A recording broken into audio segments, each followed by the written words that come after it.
Dallas-Fort Worth is a sprawling metroplex. When people think of Dallas, they think of the NFL's Dallas Cowboys, Reunion Tower, and the grassy knoll. Just down the road in Fort Worth, you'll find the stockyards, Longhorn cattle, and actual cowboys. But what if I told you there's more to DFW? The Dallas-Fort Worth Metroplex is one of the world's most strategic mission fields. Its ethnic diversity and array of opportunities drew my family to this place, and to people like my Pakistani Muslim friend, Mohammed. I sat down with him during Ramadan. We talked for a few hours about the character of God, the person of Jesus, and the need for salvation. He said, "I have lived here for 3 years, and no one ever shared this with me until now." Too many of our neighbors from Muslim, Hindu, Buddhist, and Sikh backgrounds have stories just like Muhammad's. They live and work near followers of Jesus but have never heard the gospel. We need more believers and churches to join us in what God is doing among our neighbors from unreached people groups.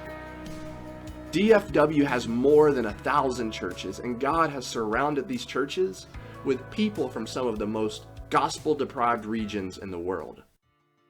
More than 30,000 Arab Muslims, which include significant populations of Iraqi, Palestinian, Egyptian, and Lebanese Arabs, live among us. Pakistanis, Indians, and Bangladeshis together make up Dallas-Fort Worth's population of 50,000 South Asian Muslims.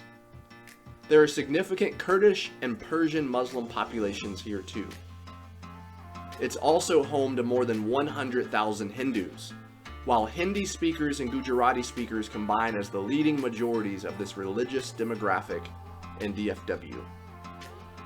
Thai Buddhists and Punjabi Sikhs share the spaces where we live, work, and play as well. Believers in DFW can make a difference by engaging those spaces. Farah grew up in a devout Muslim family in an Arab Gulf country. She lived in Dallas-Fort Worth for 8 years without ever hearing the gospel. Farah would drive by a church and wonder what Christians did there.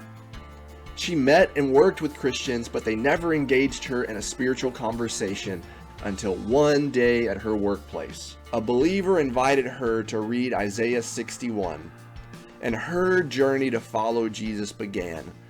This simple invitation led to many more discussions. Now she travels throughout the Middle East sharing the gospel. God has brought the ends of the earth to Dallas-Fort Worth. You can play a role in reaching the nations in DFW through prayer, partnership, and perhaps by joining us in person, either short-term or long-term.